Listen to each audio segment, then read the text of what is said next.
네, 안녕하십니까. 저는 가수 황교영이라고 합니다. 반갑습니다. 오래간만에 봬요. 사실 그 노래가 그렇게 많이 히트를 할 거라고 저도 생각을 못했고 주위 사람들도 생각을 못했거든요. 얼떨결에 흥행에 성공한 노래죠.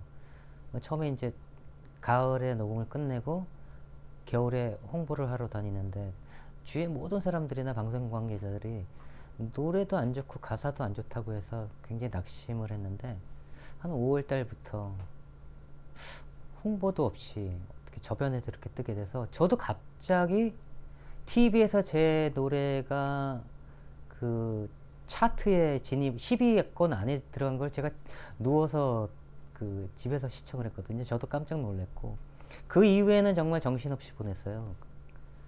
그 굉장히 뭔가 준비가 있었어야 되는데 준비도 없이 막 일어나면 방송하고 행사하고 그러면서 한 1년을 보내서 예, 참 즐거웠다기보다는 좀 고된 시절이 아니었나 그런 생각을 좀 하고 있습니다.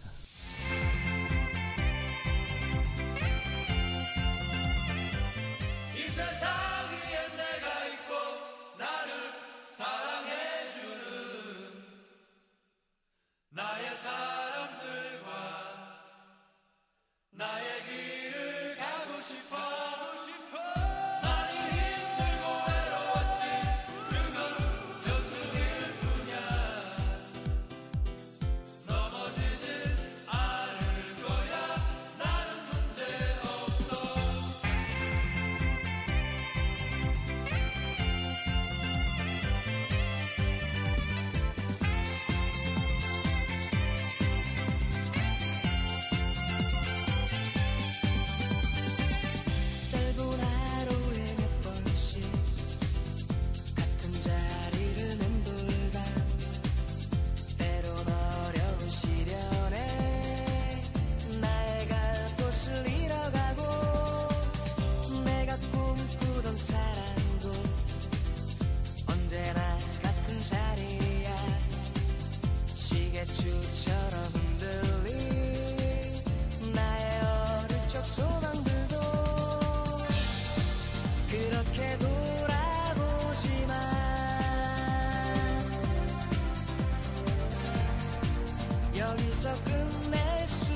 이유는 제가 사실 원하는 그 장르의 그러니까 원했다기보다 제가 여태 대학교 때부터 고등학교 때부터 대학교를 지나서 데뷔하기 전까지 했던 음악의 장르가 아니었었어요. 저는 그냥 기타를 들고서 노래하는 한 대학생이었었는데 어찌어찌 하다 보니까 그런 음반을 만드는 그 회사랑 인연이 돼서 이제 몸치잖아요. 원래는 몸치.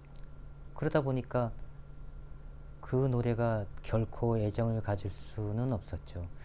그리고 그 녹음을 할 때 저는 이제 전곡을 제가 앨범을 작사 작곡을 했는데 단 한 곡만 제가 존경하는 김성호 선배님 곡을 받았는데 그분의 곡마저도 그런 댄스 곡이었었어요. 그래서 굉장히 힘들었었어요. 이유는 뭐 그거 하나예요. 몽파르나스의 끼끼 참 제목 야하죠 좀. 끼끼라는 여자가 있었어요. 이 여자는 미국 유학생이 20살 시절에 프랑스로 유학을 가서 한 연상의 여자를 만나게 돼요. 그러니까 뭐 바에서 노래하고 춤추는 한 여자를 만나게 돼서 사랑에 빠지게 되고 그 여자는 뭔가 좀 정석적으로 삶을 사는 여자는 아니었는데 이 남자한테는 그 여자가 또 첫사랑이 되고 그 이후로 이 젊은 유학생은 성에 대해서 눈을 뜨게 돼요.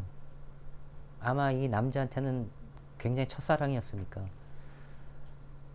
뭐 내용은 그렇고 한참 지난 후에 이 내용을 그 시절을 추억하는 그런 내용이 담겨져 있는 그런 회고록 같은 그런 책입니다.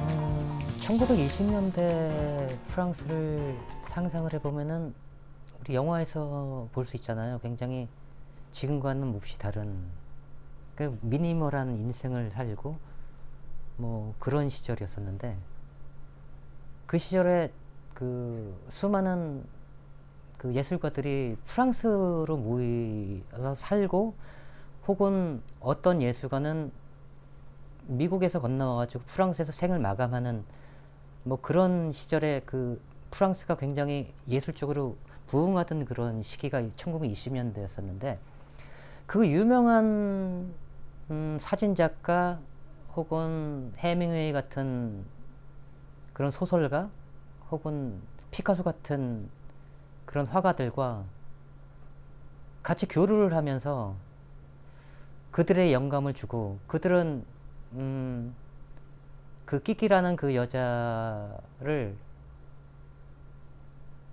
본인들의 여왕이라고 생각을 하고 그러면서 영감을 받고 같이 호흡하고 그러던 여자가 끼끼인데 사실은 이게 그 교류라는 그 자체가 이 책 내용에서 보면은 여러 유명한 그 예술과 연애를 하기 시작을 해요. 그러니까 환승연애죠. 오늘 그러니까 며칠은 혹은 몇 달은 피카소와 사귀고 피카소의 집에서 살다가 또 몇 달은 변심을 하고 해밍웨이와 살고 여행을 가고 그의 연인이 되고 이런 것을 계속 반복하는 인생을 살던 그런 여자의 얘기죠. 그리고 몽파르나스는 이게 그 파리에 보면은 몽마르트와 몽파르나스가 있대요. 저도 아직 파리를 못 가봤거든요. 두 상징적인 언덕인데 그 중에 하나 높은 언덕인 곳이 이제 몽파르나스라고. 그러니까 거기에 올라가서 보면은 그 파리의 그 전경이 모두 다 훤히 보였다고 합니다.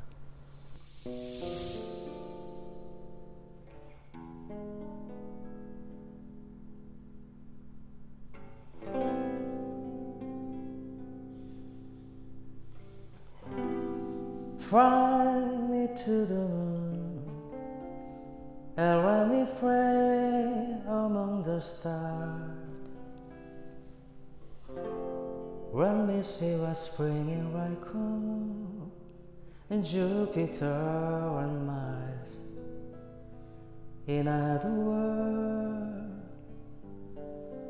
hold my hand. In other words, darling, kiss me. Fill my heart with song, and let me sing forevermore. You are all I long for, all I worship and adore. In other words, free be true. In other words, I love you.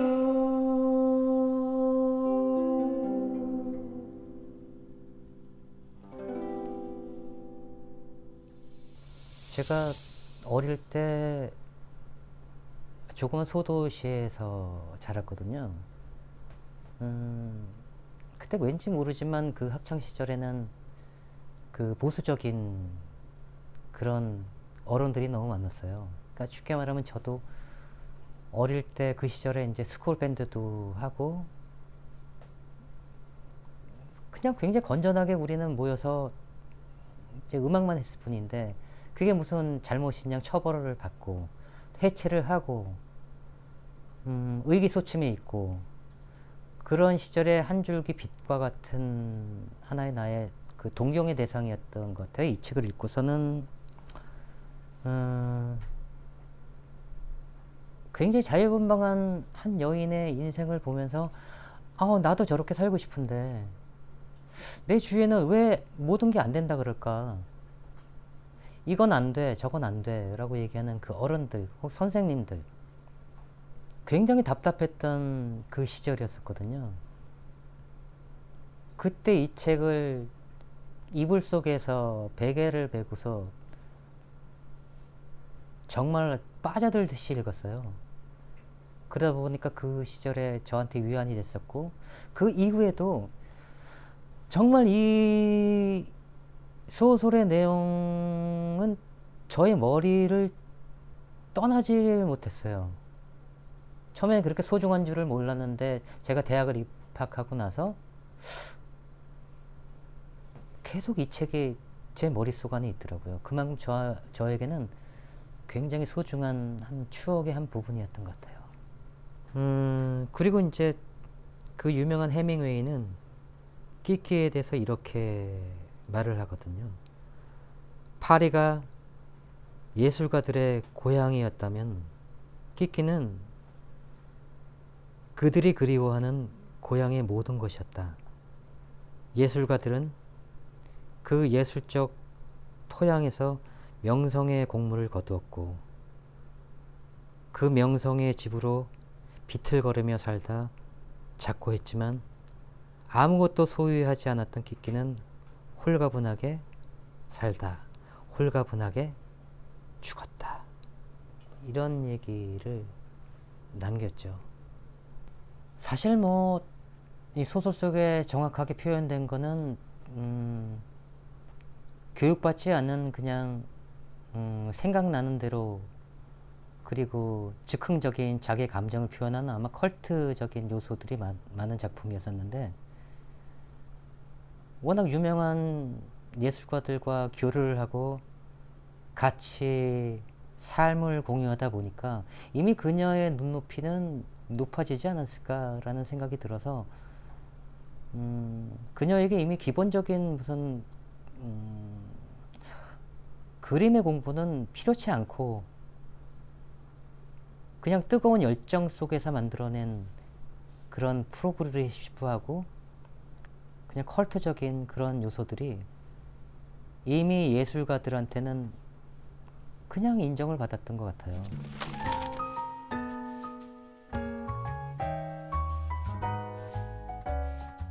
나는 놀랐다. 나는 바 스탠드 쪽으로 가는 그녀의 얼굴을 바라보았다. 서글펐다. 그런 서글픔을 그 전에도 느낀 적이 있는지 나는 모르겠다. 정성스럽게 웨이터가 끼끼의 코트를 벗겨주었다. 코트 아래엔 데콜레가 깊이 파인 검은 드레스를 입고 있었다.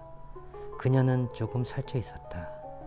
그러나 그것은 그녀의 모습이 아니었다.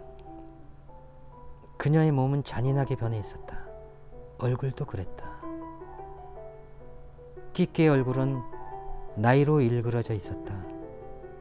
죽음에 가까운 얼굴. 시체가 응시하고 있는 듯한 그런 얼굴이었다. 두꺼운 화장은 이 죽음의 그림자를 과장하고 있었다. 그녀는 바 스탠드로 다가갔다. 그녀의 다리는 탄력이 없는 고무 같았다.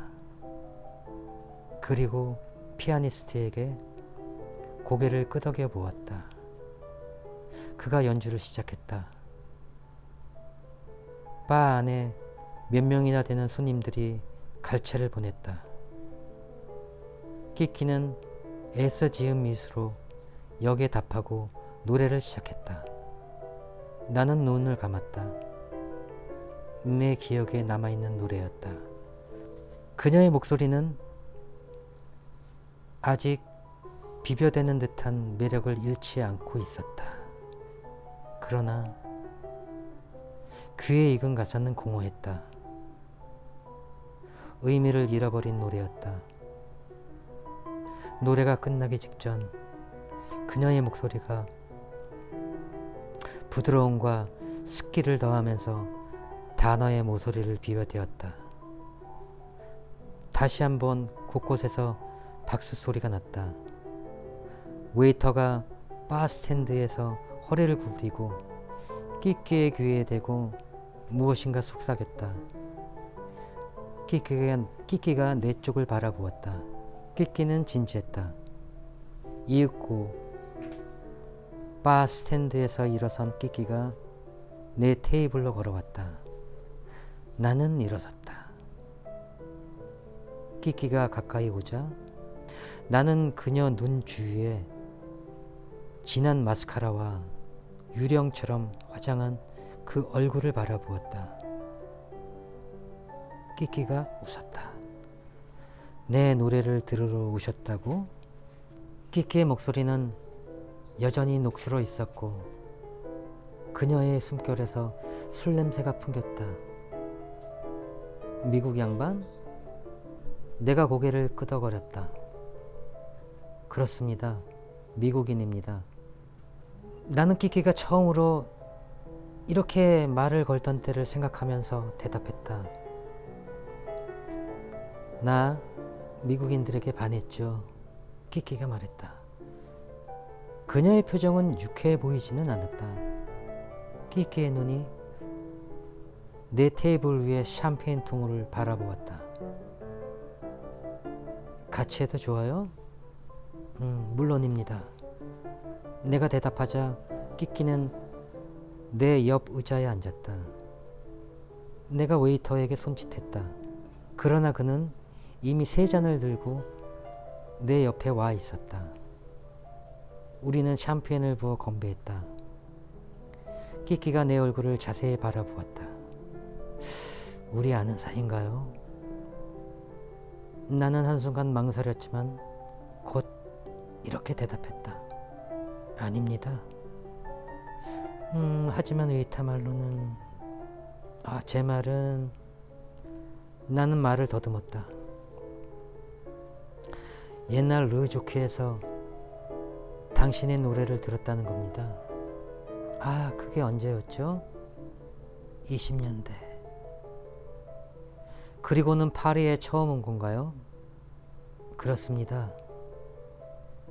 그녀가 멋없이 웃었다. 당신이 무슨 생각을 하고 있는지 알겠어. 유쾌한 갈보였지. 그때 얼마나 즐거웠던가. 그런데 지금 꼴은 이 모양을 하고. 하지만 겨울이어서 그래. 봄에 와요. 그럼 다를 테니까.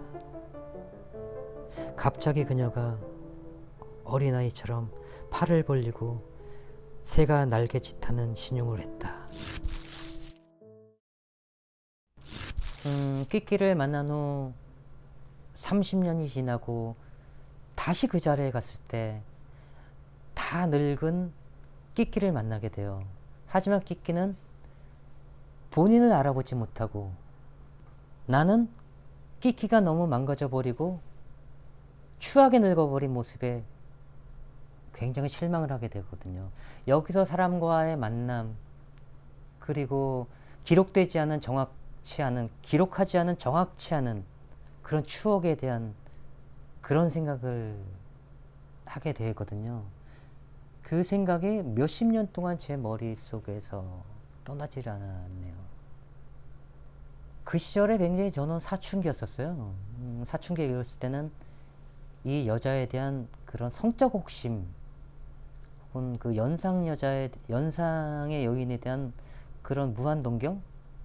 몇십 년이 지나가지고 다시 이 책을 읽었을 때 느낌은 그냥 그 책을 읽었던 당시에 모든 저의 환경, 굉장히 답답했지만 다시 돌아보니까 굉장히 소중한 공간이었었고 나한테는 소중한 시절이었다는 그런 모든 추억을 생각하게 만드는 뭐 그런 심정의 변화가 많았던 것 같은데요.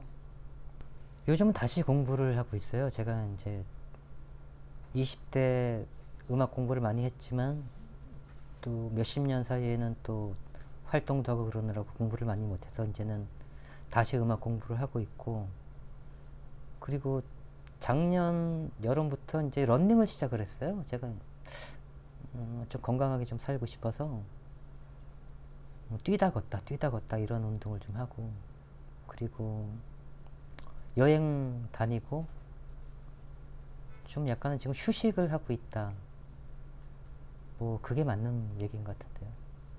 네, 그리고 작년에 굉장히 뜻깊은 방송을 하나 했어요. 나는 문제없어를 작곡을 해주신 제 존경하는 김성호 선배님과 또 김성호 선배님이 좀 작곡을 해서 히트를 한 노래의 주인공인 박준하 선배가 있어요.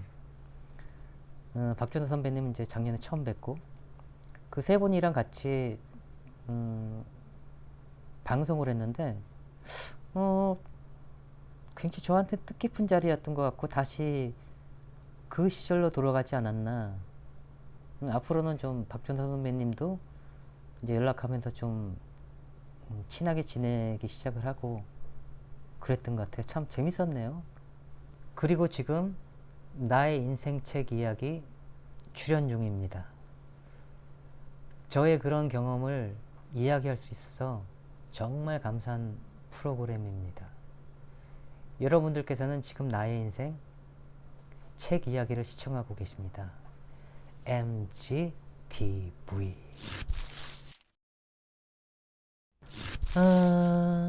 스트레스 받을 때는 마구 먹죠. 맛집을 찾아가서 마구 먹고, 또 저는 이제 여행을 좋아해서 국내 여행도 가고 그 해외 여행도 가는 편인데, 그 해외 여행은 이제 목적이 또 하나예요. 제가 이제 프리다이빙을 좋아해요. 이제 장비 없이. 그 영화 그랑브루 보셨는지 모르겠지만 이제 수심 깊이 들어가는. 그 저 같은 경우에는 이제 일반인이라 수심 깊이는 못 들어가고 기껏해 한 5m에서 10m 사이. 그 5m도 좀 버거울 때도 많고. 그럴 때 왠지 그 가슴이 뻥 뚫리는 듯한 그런 느낌을 갖고, 저한테는 가장 좋은 스트레스 해소법이에요. 솔직히 말하면 의기소침한 시기? 얼마 전에 제가 가요를 접고 재즈 가수로 다시 제2의 음악 인생처럼 시작했던 적이 있어요. 그 이후로는 계속 재즈 싱글 앨범만 계속 발매를 했는데 결과물도 좋았어요. 그 차트에서 항상 1등하고 뭐 5주 연속, 2주 연속 뭐 계속 1등을 하고 그랬지만 그 재즈란 장르가 그 비주류 장르라서 그런지 저는 이제 기대했던 만큼의 저한테는 그런 정신적인 그 만족을 주지 못했어요. 그러다 보니까 또 실망하고 재즈 공부를 하면서 그 난 10년 동안은 정말 그 재즈만 공부하면서 시간을 투자하고 돈 투자하고 모든 인생을 투자했는데 그리고 나서 지금 좀 공백을 또 갖고 있어서 지금은 내가 앞으로 무슨 음악을 할까 아니면 음악을 전혀 안 할지도 몰라요. 그런 사실 지금은 조금 내 마음을 정리하고 있는 좀 그런 시기 그렇게 말씀드리고 싶네요. 재즈라는 게 지금 내 그때 밴드들도 다 이 바닥에서 연주를 많이 하는 제일 많이 하는 그 친구들인데도 불구하고 나는 이제 내가 생각했던 거는 밤에 연주를 하는 게 아니라 방송에서 좀 보여주고 그래야 되는데 그 방송에서 일단은 이 재즈를 원하는 곳이 없고 나는 뭐 밤에 노래하는 건 이제 딱 질색이고 그러니까 뭐 이제는 밥 먹고 술 먹고 있는 자리에서는 노래하고 싶은 마음이 없고 이제 그래서는 안 될 나이라고 난 생각을 하고 그게 내가 생각하고 있는 그 딱 정해놓은 게 남들이 생각할 때 틀렸더라도 나는 그냥 내가 맞으면 내 인생은 내가 책임지고 가는 거고 난 밥 먹고 술 먹고 있는 자리에서 노래를 하면 안 된다고 이제 생각을 하고 지금은 그래야 될 나이도 아니라고 생각을 하기 때문에 난 그게 맞다고 보기 때문에 재즈라는 게 보통 클럽에서만 연주를 하고 그런 일들이 비일비재한데 방송에서 이런 것들을 좀 구입을 해줘야 된다는 게 맞아요.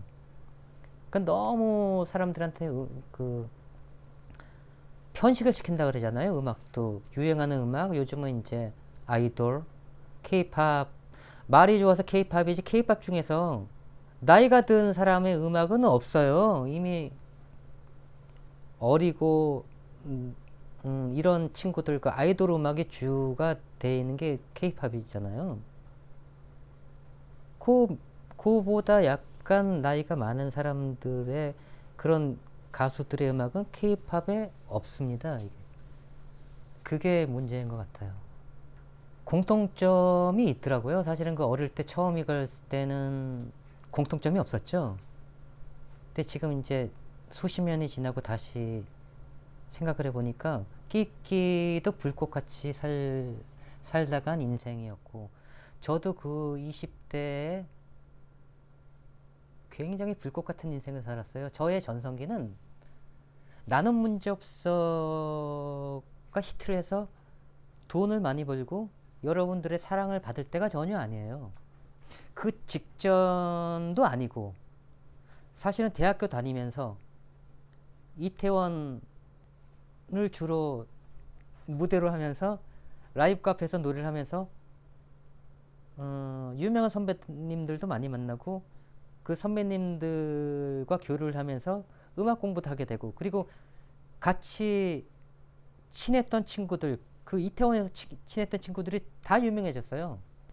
그리고 미래에 대한 두려움도 있었지만 그 시절이 저한테는 너무 전성기지 않았나. 그 딱 끼끼의 그 나이 때랑 전성기 때 나이 때랑 똑같고 그때는 저도 내일을 모르고 살았거든요. 내일 따위는 필요 없고 오늘이 너무 좋았기 때문에 밤새도록 포장마차에서 아침까지 술을 먹고 뭐 술은 그냥 먹은 게 아니라 이제 음악 얘기를 하면서 또 어느 날은 또 며칠간 집에서 선후배랑 기타를 치면서 노래를 하고 그랬던 시절. 다른 거라면은 끼끼와 다른 점이라면 저는 그 30년 후에는 그렇게 추하진 늙진 않았잖아요. 그렇게 또 망가진 인생을 살고 싶진 않고 이제 그게 다른 점이지만 20대에는 끼끼랑 똑같은 인생을 살다 간 것 같아요. 같이 했던 우리 친구들 중에서는 일단 작곡가 최준용이가 있었고요. 그리고 임기훈이라는 정말 저한테는 스승 같은 스승? 예, 음악에 많이 도움을 줬던 그런 굉장히 유명한 사람들이에요. 왁스에 뭐 화장을 고치고 뭐 이런 거 작곡가. 최준용은 워낙 유명하잖아요. 90년대 작곡가로. 그리고 이제 박미경, 미경이도 있었고, 건모도 있었고, 김건모 씨도 있었고, 노이즈 홍종구 씨도 있었고, 그게 누가 있었을까? 선배님들 같은 경우에는 예전 선배님들 둘 다섯 선배님들, 그리고 묻어도 나품 부르셨던 김동완 선배님, 굉장히 많아요. 뭐 한두 명이 아니거든요. 다 유명해졌어요. 다 유명해지고, 그때는 여기 가면 이렇게 만나고, 여기 가면 얘를 만나고, 그래가지고 끝나면 한 곳에서 모이는 또 장소도 있었고, 거기서 밥 먹고, 뭐 음악 얘기도 하고, 뭐 자연스럽게 뭐 그러는 그 시절이 한 2년 정도, 저에게는 굉장히 밤에 피는 장미들이라고 했었죠, 우리를 그때. 예, 굉장히 행복했던 시절이었어요. 누구한테 추천을 받질 않았어요. 그 아까도 말씀드렸지만 기록되지 않는 기억이 정확치 않잖아요. 사실 그래서 더 아름답지만, 고등학교 1학년 때인지 2학년 때인지도 기억이 어사무사해요. 그때 반에 보면은 왜 그 책을 한 권씩 가져와서 교실 도서관을 만들잖아요, 이렇게. 그때도 굉장히 이제 답답한 방황을 하던 시절인데, 겨울 방학이 돼서 그 책을 제가 이만큼을, 그 교실 도서관에 있는 책을 이만큼을 가져와요. 그래서 집에다 두고 그 한 겨울에 정말 무작위로 읽은 책 중에 하나였었고, 그때 무작위로 읽은 책이 굉장히 많았는데, 사실 이 책도 몽파르나스의 끼끼라고 저는 기억을 하지 못했어요. 그래서 이 책을 정말 그 눈이 펄펄 오는 그 시기에 읽었고, 또 이 책의 배경 자체가 짤막하게 단편적으로 겨울 시즌에 로맨스가 이루어지는 그런 내용이에요. 그러니까 저는 이제 어릴 때 살던 집이 강원도 소도시, 강원도에서는 대도시일 수도 있네요. 하지만 시골이었잖아요. 그래서 앞에 앞마당을 이렇게 나가면 눈이 이렇게 쌓이는 그런 집에서 살았는데, 거기에 이불을 정말 이렇게 놓고 게으르게 한 겨울을 보낸, 그 겨울방을 보내면서 이 책을 읽었어요. 이 책이 몽파르나스 끼끼가 아니라 저는 다른 소설이라고, 그러니까 제목이라고 생각을 하고, 그 이후에 사실 이 소중했던 이 책들이 그때는 소중하지 않았거든요, 그다지 저한테. 그러니까 이렇게 오랫동안 제 마음속에 각인이 될 거라고 생각을 안 하고, 그리고 언제인지 모르게 없어졌어요. 그리고 저는 이제 서울로 대학을 진학을 하게 되고, 그래서 굉장히 잊고 지내다가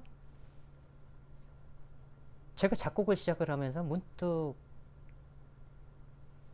감성이 충만해지던 그런 시기가 있었는데, 또 이 내용이 머릿속 안에 뒤죽박죽이 돼서 기억이 되더라고요. 그러니까 뭐 서두가 이렇고 끝은 이렇다는 게 아니라, 그냥 끼끼라는 이름, 주인공 이름만 기억이 되고, 대략 이런 내용이었다는, 그게 왜 각인이 됐는지는 모르겠는데, 그래서 이 책을 전혀 모르고 있고 살다가 제가 몇 년 전에 인터넷북을 찾아봤어요. 그 제목도 정확치 않은데 끼끼라는 이름을 계속 찾아봤죠. 그러다 보니 인터넷에 알리스 프랑, 이 끼끼라는 그 애칭의 이 여자가 제목이 알리스 프랑이란 여잔데, 얼추 기억이 날 것 같고 아닌 것 같기도 하고, 그러면서 중고 서적들만 나와 있더라고요. 그래서 혹시나 맞을까 안 맞을까 하면서 반신반의하면서 책을 사실 구매를 했었어요. 그리고 이 책을 받고 나서 읽지를 않았어요, 한동안은. 왜냐면은 내가 생각했던 그 내용이 맞을 수도 있고 틀릴 수도 있고, 그리고 그 책이 맞다면은 내가 그때 읽었던 그런 감흥보다 훨씬 떨어진 지루함을 내가 느낄 수도 있다면은 이 책은 읽지 않는 게 더 좋다는 생각에. 왜냐면 이 아까도 제가 읽어드린 그 내용 중에서도 그 작가가 다시 30년 만에 끼끼를 찾았는데 끼끼는 나를 몰라보고 나는 끼끼에 망가진 그 모든 걸 보고 너무나 실망해서 뒤도 안 돌아보고 나오거든요. 그 끝부분에는 그렇게 돼요. 그럼 다시 보는 게 그러니까 전혀 죽을 때까지 보지 말고 내 가슴 속에만 있는 게 오히려 더 좋잖아요. 그런 마음 이해하실런지 모르겠지만 나도 그런 마음에서 너무 거창한가요? 이 책은 거창하게 말씀드려서 좀 저도 좀 그렇긴 한데 그런 마음이 좀 거창했었어요. 그리고 이 노래 그러니까 이 책을 기억으로 제 3집 앨범에 만들었던 노래가 있어요. 뭐 종이로 접은 여자가 있어요. 그 뭐 망가질 것 같은 그 종이 옷은 모두 벗어버려 네가 원한 모습으로 다시 꿈을 꿔봐. 뭐 이런 게 사실은 이 끼끼란 여자의 그 막연한 추억을 갖고 기억을 갖고서 만들었던 그러니까 굉장히 각인이 됐던 거예요. 그래서 저한테는 대단한 책이 맞습니다. 아니요 지금 기억이 잘 안 나. 그림 같은 내 모습 언제나 무슨 말하러 하지 왜 이리 만능일 수 없는지 내가 필요하다고 모두가 내게 눈길을 주며 유혹의 말을 걸어보려고 하지 함부로 만질 수도 없는 나는 색종이로 접은 여자야 망가질 것 같은 그 종이 옷은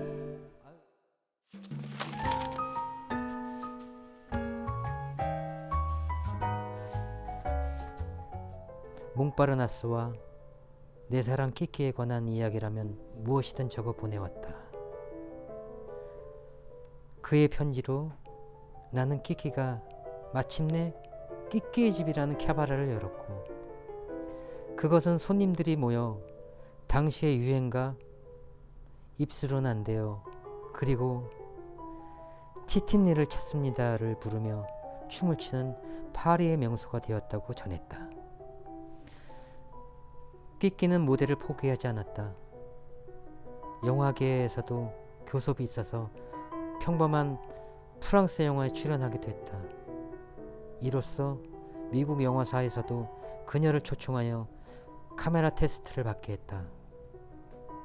그녀는 뉴욕으로 왔다. 그러나 테스트의 기회는 오지 않았다. 신세계에서의 끼끼는 낯설고 외로웠다. 그녀는 영어를 거부하고 카메라 앞에 서지도 않은 채 몽파르나스로 되돌아갔다. 20세기 말 그녀는 프랑스 모델의 교육이란 회고록을 출판했다.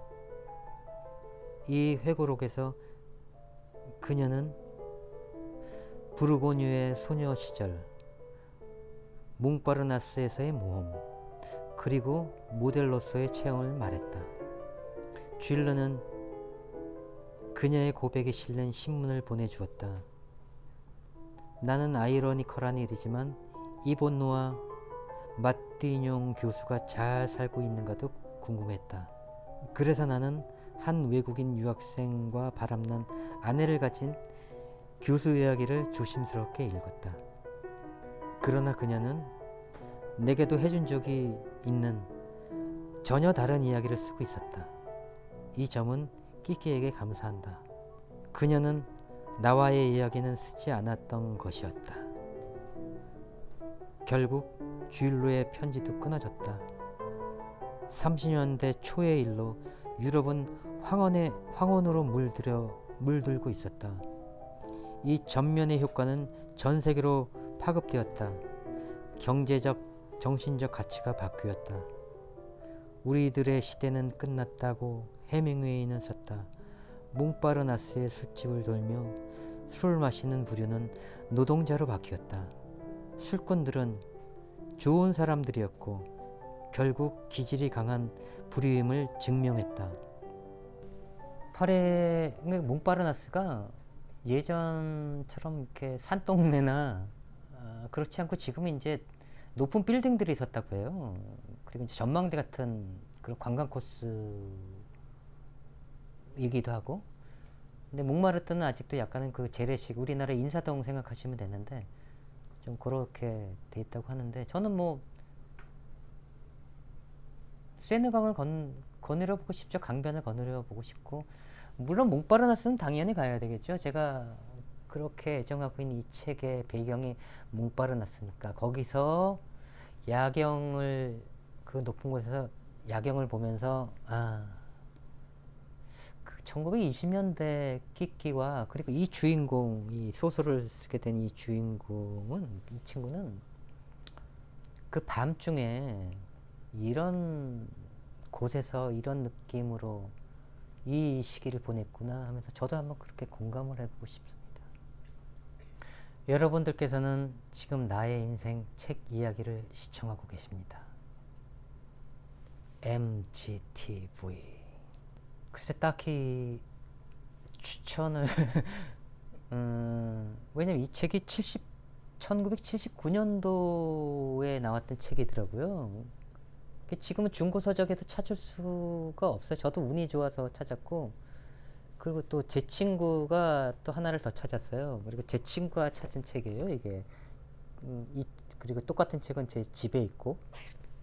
근데 그 친구한테도 소개를 시켜주고 싶네요.